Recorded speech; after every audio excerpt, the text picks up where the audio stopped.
"If you dance this jig, I'll marry my son to you," Lord Reginald Blackwood IV sneered loudly enough for all of London's gentry to hear, pointing his crystal goblet at the Romany woman, who had just stumbled and dropped a silver tray on the polished oak floor of the ballroom.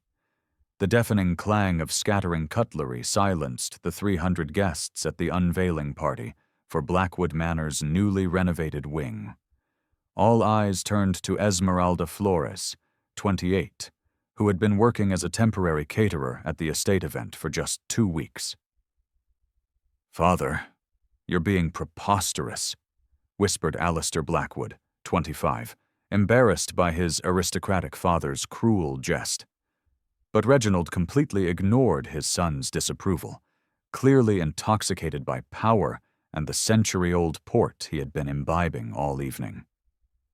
No, let me finish," Reginald continued, striding to the center of the room as if he were presiding over a court of law. "This person obviously lacks the dexterity to serve properly. How about we test her to see if she can even move to the beat?" Esmeralda remained kneeling, gathering the scattered forks with trembling hands, but her eyes revealed something no one there could decipher. It wasn't humiliation or fear.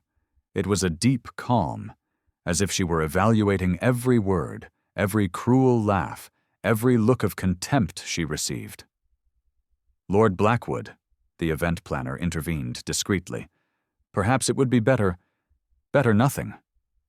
Reginald cut him off, gesturing dramatically. "Play a lively jig. If she can dance better than my wife, I'll marry my son to her on the spot. Just imagine, the heir to the Blackwood fortune marrying the Romani girl." Collective laughter echoed through the hall like a wave of collective cruelty. Some women covered their mouths, pretending to be shocked, but clearly enjoying the spectacle. The men shook their heads, as if witnessing a perfectly acceptable comedy of bad taste. Esmeralda finally stood up, wiped her hands on her apron, and looked directly at Lord Reginald Blackwood.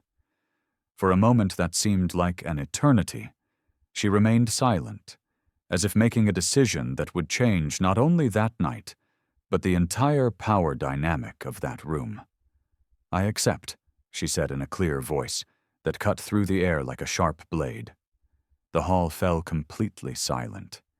Even the musicians stopped playing, confused by the unexpected turn the situation had taken. Reginald blinked several times, thinking he had heard wrong. "What did you say?" he asked, his arrogance momentarily shaken by the unexpected response. "I said I accept your challenge," Esmeralda repeated, now with a subtle smile that sent an inexplicable shiver down the spines of some of the guests. "But when I dance better than your wife, you will keep your word, even if it was said as a jest."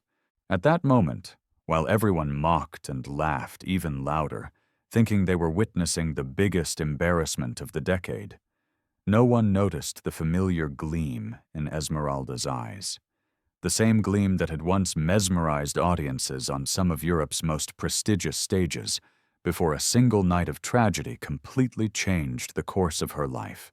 If this story of prejudice and twists and turns is piquing your curiosity, don't forget to subscribe to the channel, because what is about to happen in that ballroom will show that underestimating someone can be the most expensive mistake a person ever makes.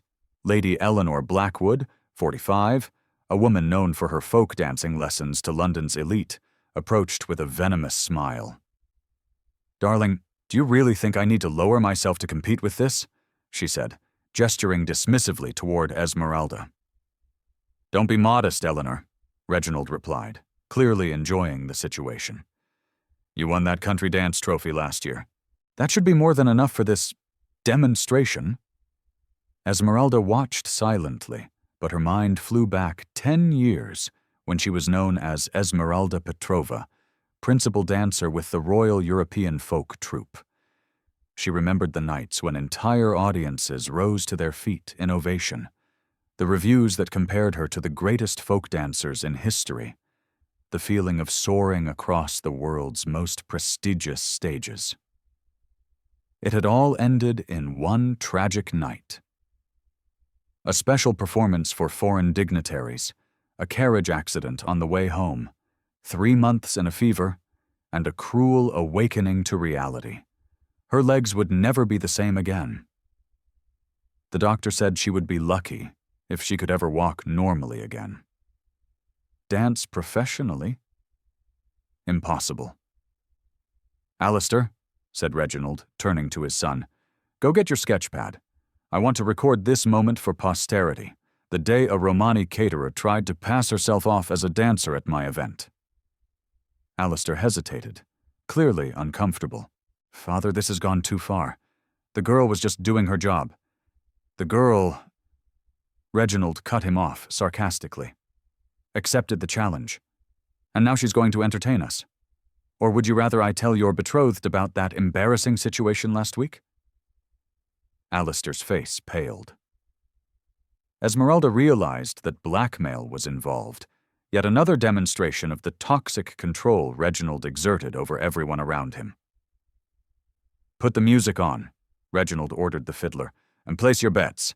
50 guineas for those who bet on my wife to win, 100 guineas for those brave enough to bet on the employee."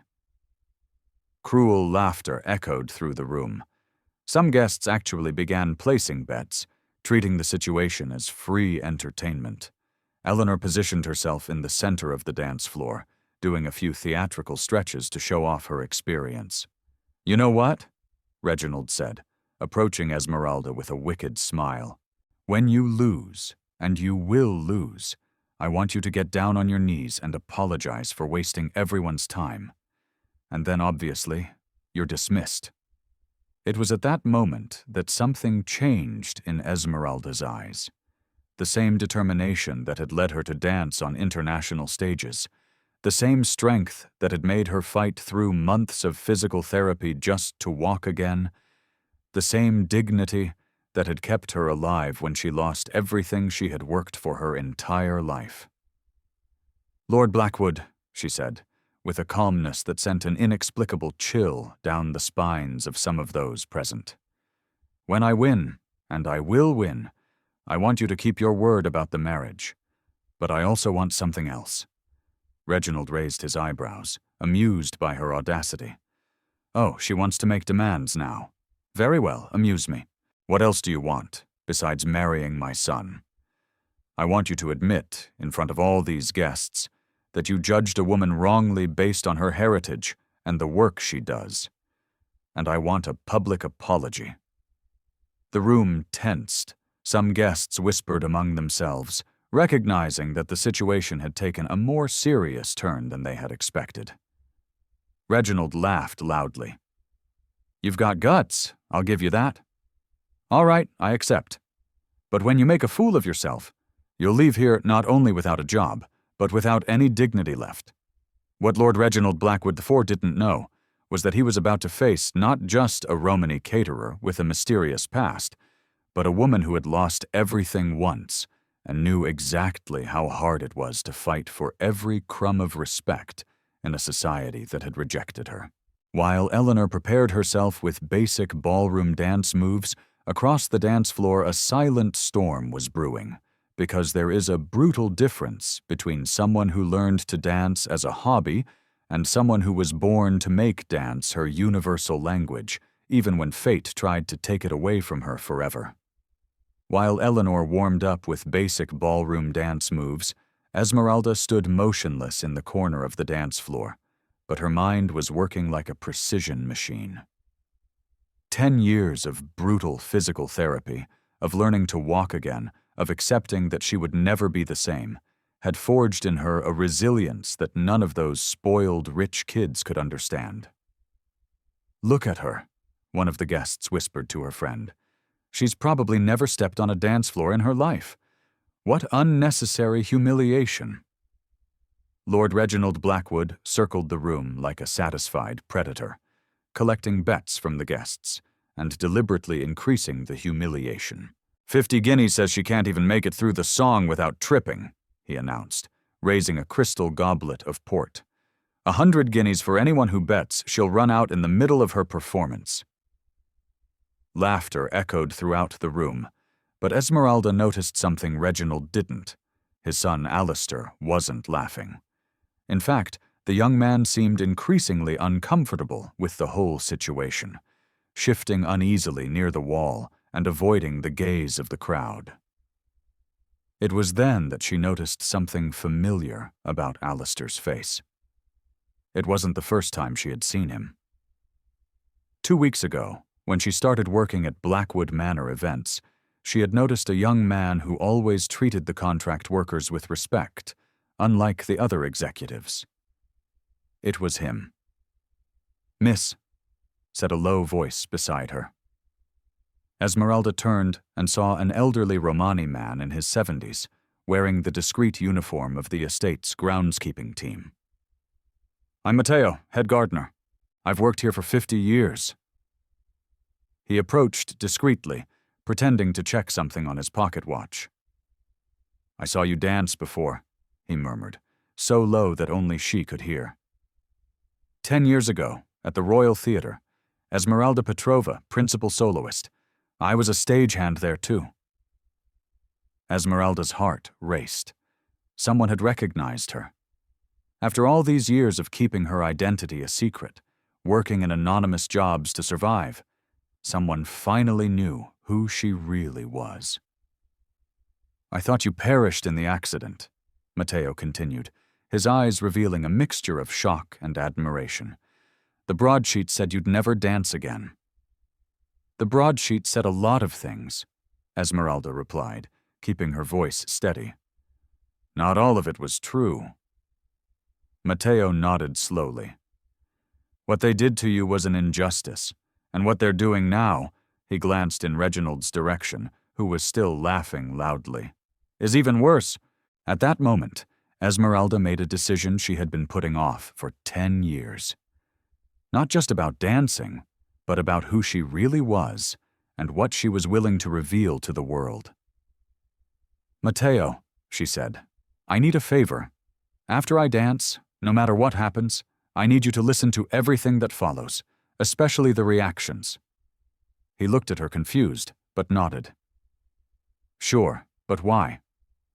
"Because," Esmeralda smiled for the first time that night, "some people need to be reminded that underestimating someone based on their appearance can be the most expensive mistake of their lives." Meanwhile, Reginald had decided to make the spectacle even more cruel. "You know what?" he shouted to the entire room. "Let's make this more interesting. If she can finish the song without falling or stopping, I'll give her 1,000 guineas. But when she fails, and she will fail, I want her to clean this entire room on her knees, in front of all of us." The crowd reacted with a mixture of laughter and some uncomfortable murmurs.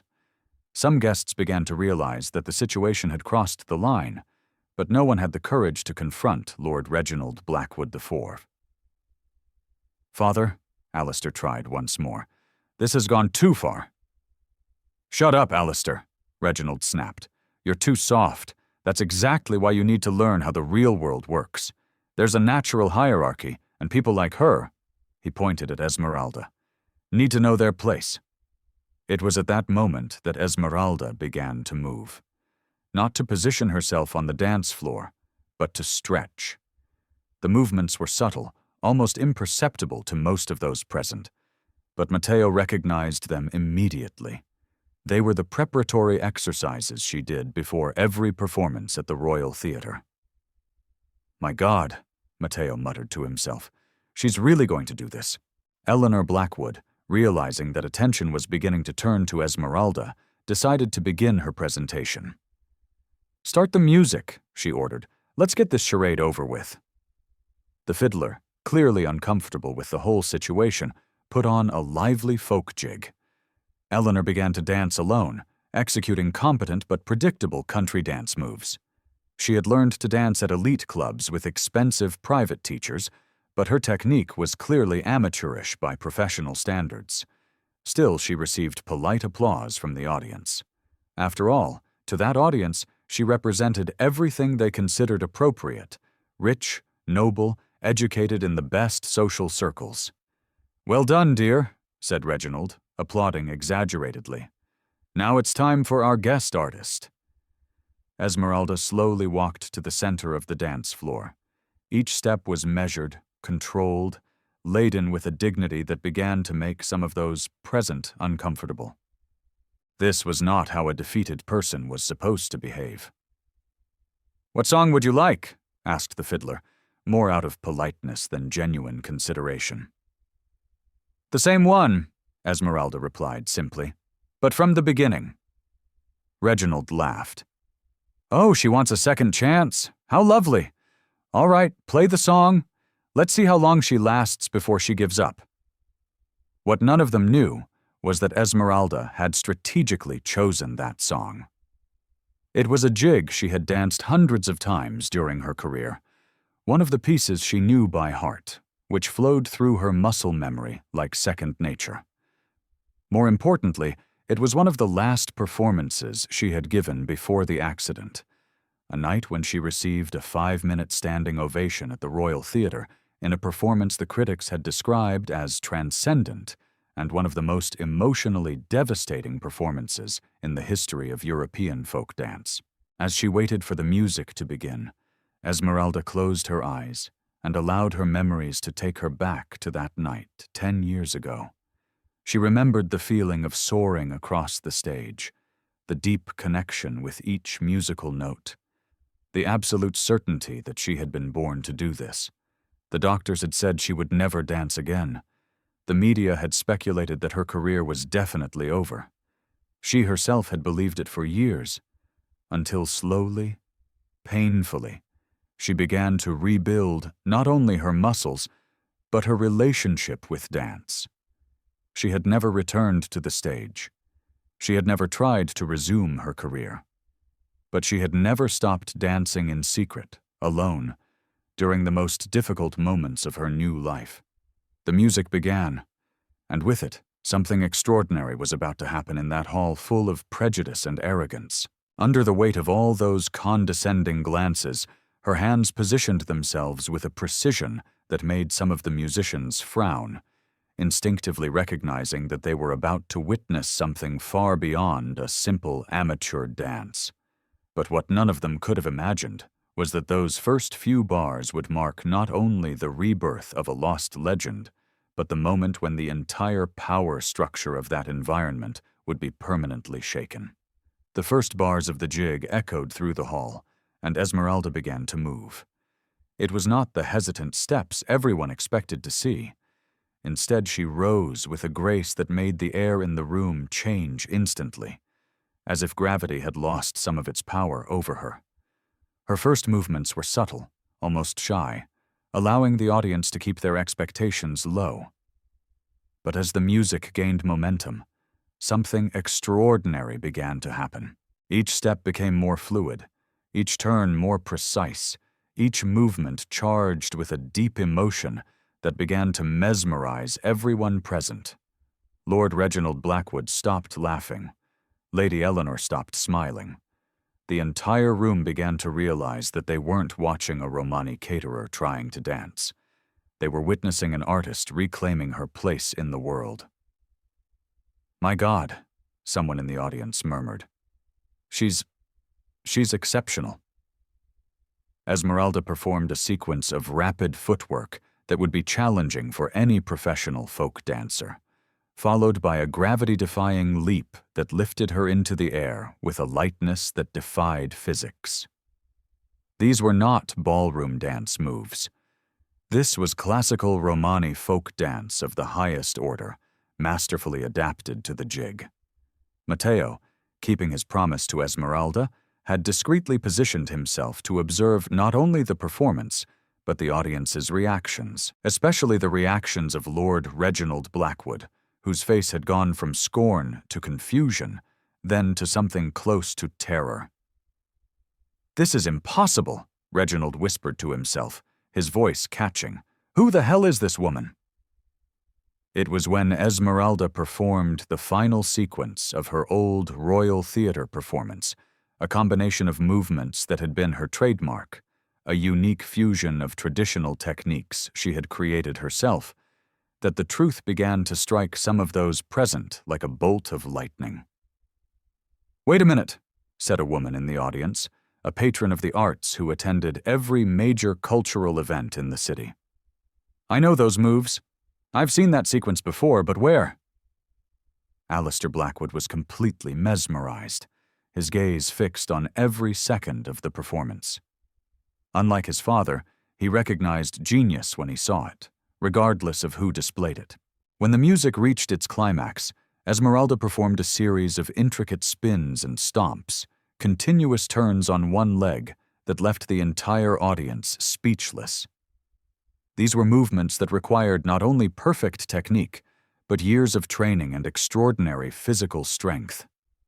The music came to an end, and Esmeralda finished in a pose that was simultaneously powerful and vulnerable, her arms outstretched, her head held high with absolute dignity, her breathing controlled despite the intensity of the performance. The silence that followed lasted an eternity. It was the kind of silence that occurs when an audience witnesses something that transcends their wildest expectations.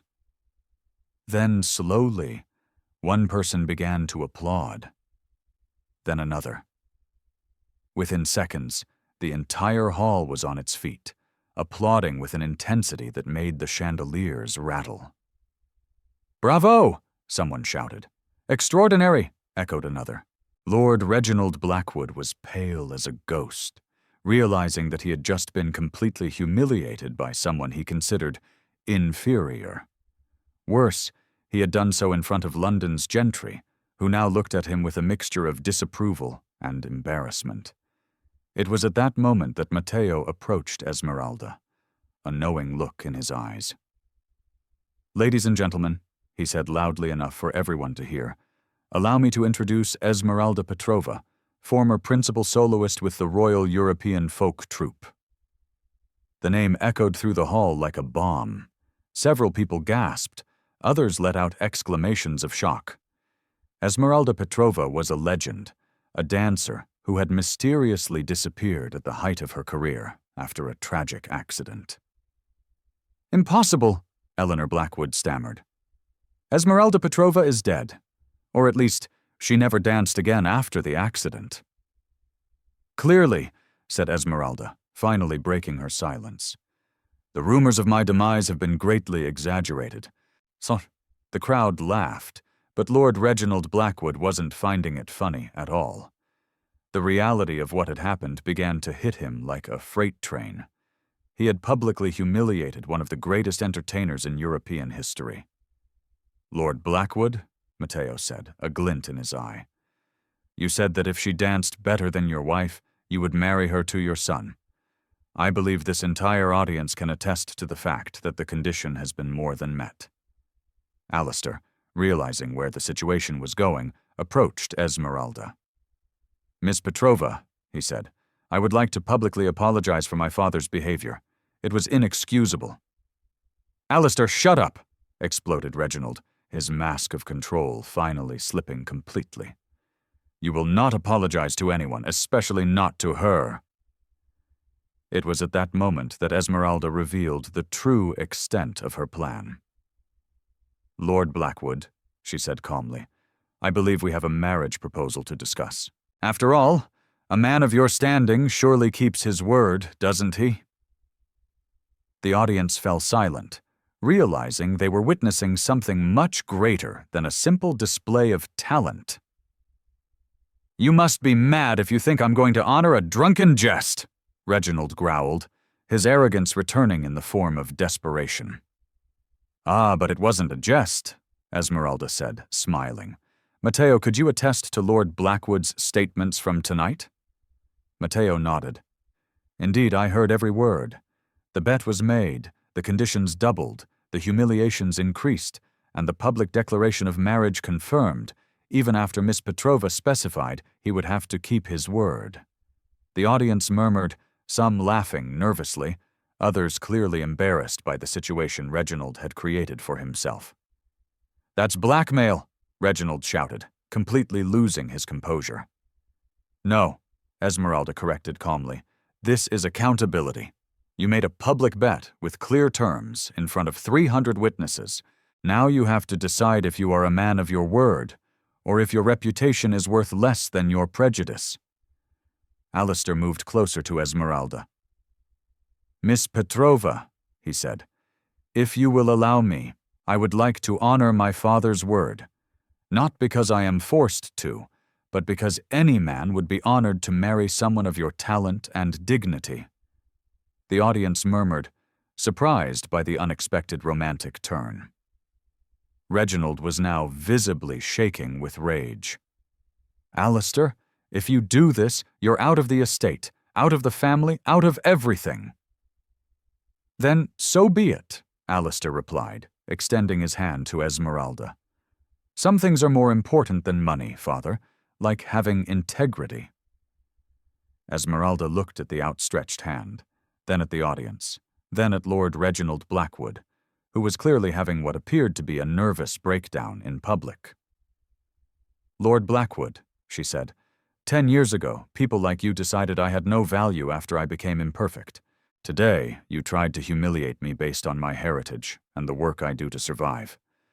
But you know what I've discovered? True nobility doesn't come from inheritance or bank accounts.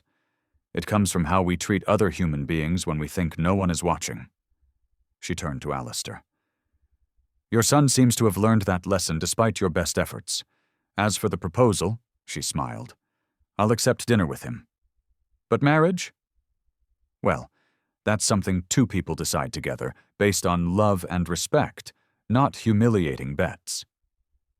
The audience erupted in applause again, but this time it wasn't just for the dance. It was approval for the dignity and wisdom Esmeralda had shown. Lord Reginald Blackwood, realizing that he had lost not only the bet but the respect of everyone present, including his own son, muttered something about leaving it to his solicitors and left the hall, followed by Eleanor, who was clearly mortified by the whole situation. Matteo chuckled quietly. "This is going to be very interesting when word spreads," he said with a smile. And as London's gentry continued to process what they had just witnessed, a lesson in prejudice, humility, and the difference between social class and true class, one question remained in the air. How would Lord Reginald Blackwood, a man who built his empire on his reputation, deal with the fact that his arrogance and prejudice had been exposed in the most public and humiliating way possible, and that this exposure was about to spread far beyond that ballroom? Matteo's account of the event spread like wildfire through London's gossiping circles and beyond. In less than 24 hours, aristocrat humiliates legendary Romani dancer had become a worldwide scandal, racking up countless outraged whispers and indignant letters to the editor. Lord Reginald Blackwood IV woke up the next day to discover that his company had lost several lucrative contracts overnight. His partners were demanding an emergency meeting, and his wife Eleanor had locked herself in their chambers, refusing to appear in public. "Father," Alistair said when he found his father in his study, surrounded by newspapers with devastating headlines, "the board has voted. You have 1 hour to resign, or you will be removed by force." Reginald looked at his son, seeing for the first time not submission, but determination. "You did this," he murmured. "You betrayed me." "No," Alistair replied calmly. "You betrayed yourself the moment you decided your arrogance was worth more than your humanity." Meanwhile, Esmeralda was being bombarded with offers.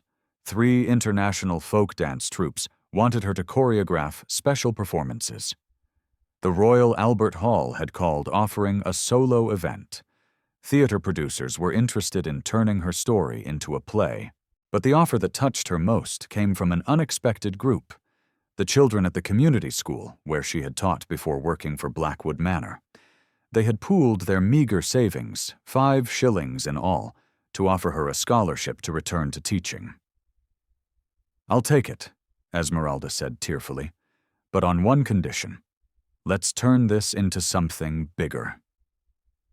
6 months later, the Esmeralda Petrova Center for Folk Arts opened in the heart of London, funded by donations that poured in from around the world after her story became widely known.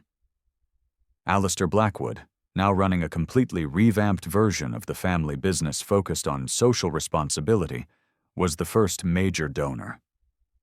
Lord Reginald Blackwood, meanwhile, had lost everything: his company, his reputation, his family. Eleanor had filed for separation and moved to the countryside. He was last seen working as a low-level clerk at a small firm, a shadow of the arrogant man who once believed that money gave him the right to humiliate other human beings. "You know what impresses me most about this whole story?" Mateo said during the center's opening, watching Esmeralda teach a class of diverse, smiling children. It wasn't just a victory over prejudice. It was a lesson in how true nobility responds to cruelty. Esmeralda, now recognized once again as one of the greatest artists of her generation, smiled as she watched her new students perform their first folk dance steps. "Sometimes," she said, "we have to lose everything to discover who we really are. And sometimes, people have to lose everything to learn who they should never have tried to be." Alistair approached, carrying flowers from the garden he had planted around the center himself. "Ready for dinner?" he asked, offering his arm to Esmeralda. "Ready," she replied, accepting not only his arm but the new life she had built on the ashes of her old one. Esmeralda's true revenge wasn't destroying Lord Reginald Blackwood. It was building something so beautiful and inspiring that it seemed insignificant in comparison. She proved that when we face prejudice with dignity and respond to hatred with excellence, we don't just win, we transform the world around us. What about you? Have you ever faced someone who tried to diminish your dreams based on prejudice? Tell us your story in the comments and subscribe to the channel for more stories that prove that the best response to those who underestimate us is simply to be extraordinary.